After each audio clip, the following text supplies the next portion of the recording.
You're listening to The Trial Lawyer's Handbook, a courtroom preparation podcast series brought to you by Holland & Knight.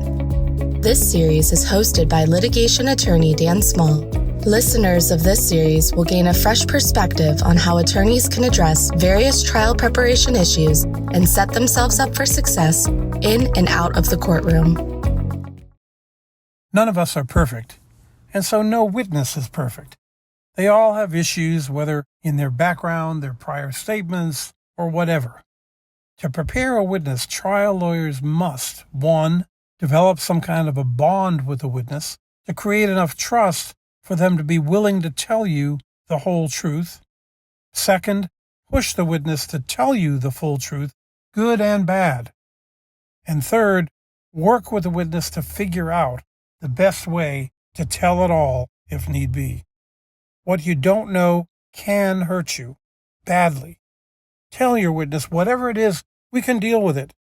What we don't want is for the other side to bring it out. Then it's not just the bad facts, it's the cover-up. And as I said during the Watergate scandal, the cover-up can be worse than the crime.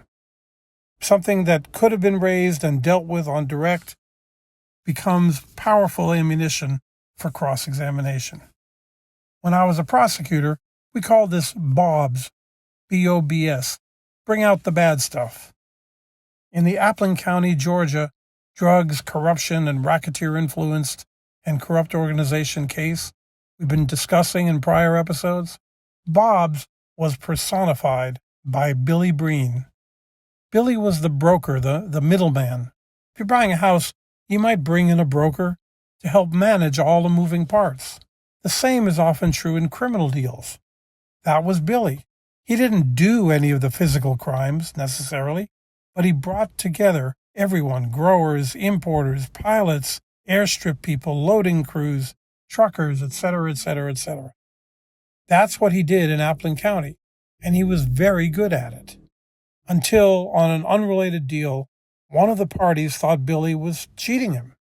In a legitimate real estate deal, for example, if you thought someone was cheating you, you might hire a lawyer to sue him. Obviously, that wasn't an option in the criminal world.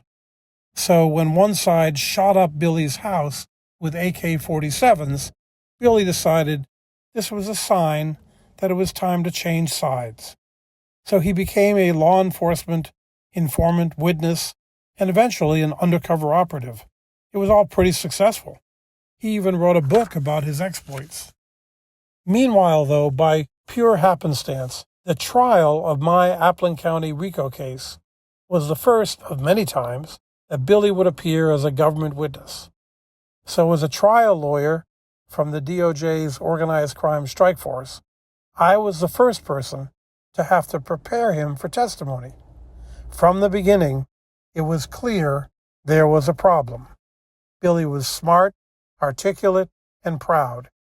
He knew he was good at what he did, and he wanted everyone else to know it too. He had been God's gift to the criminal world, masterminding complex deals around the country. Now, having changed sides, he thought he was God's gift to law enforcement, using his considerable knowledge to promote justice and get the bad guys. The bad guy had become a good guy, except I knew that no one would buy it. The more Billy talked about what a blessing he was to law enforcement, the more I could imagine defense counsel using his life of crime to rip him apart. Juries don't believe in miraculous transformations, and they don't like phonies. Billy's brand new good guy posture would be a disaster on cross-examination. I had to be diplomatic but firm. Billy, I know how much help you will be to law enforcement, and the FBI knows too. But defense counsel is going to bring out all the bad stuff. You have to be completely open and honest about bringing it out first. I went through this with him over and over, hour after hour, day after day, with limited success. Finally, on the second or third day of working with him, Billy looked at me sadly and said, "Dan, you want me to come across as a bad guy?" We were finally getting somewhere. I said, "Billy, bad but hoping to change. Remember what I told you. Question, pause, answer, stop. That's the rhythm of being a witness. Just tell the whole truth. Just tell the whole truth. After a lot more work, he did, marvelously. Billy took the stand on direct and laid out his long history of crime, openly and in great detail. His testimony about the Appling County defendants fit right into that history. The jury was horrified at his life of crime, but riveted by it. This was the real Billy, and it was clearly the truth. When I finally sat down, after 2 days on direct, we were all exhausted. 11 defendants went to trial, and for a number of counsels and clients, cross-examining this awful government witness was going to be a highlight of their defense. But Billy had preempted them. One after another, they got up to cross-examine, brought out some bad things they had planned to beat Billy up with. But Billy could say, "Oh yeah, I talked about that on direct. You want me to tell about it again?" Or, yeah. Oh, and that reminds me, there's something I forgot to mention. Can I tell you that story too? They were lost. There was nowhere to go. One by one, they sat down, having gotten nowhere.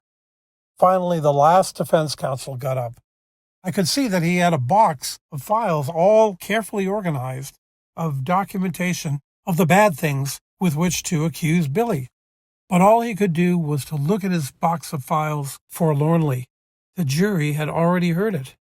Nevertheless, he tried nobly. He asked a bunch of aggressive questions about the bad stuff, which Billy agreed with. And finally, as a grand rhetorical flourish, he threw down his pen and shouted, "In fact, you haven't had an honest job in 20 years, and sat down. Nice finish. We all started shuffling our papers, ready to move on to the next witness. But Billy hadn't been prepared that way.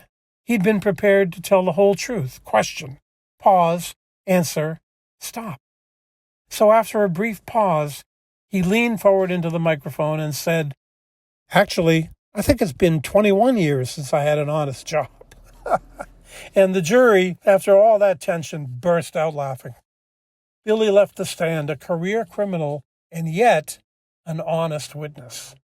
Most witnesses' problems are not that dramatic, but whatever it is, develop the trust, find out what it is, and bring out the bad stuff. You'll be glad that you did. Thank you for listening to the Trial Lawyer's Handbook, a courtroom preparation podcast series brought to you by Holland & Knight. For more information on courtroom preparation, please email dan.small@hklaw.com or visit hklaw.com/Daniel-Small.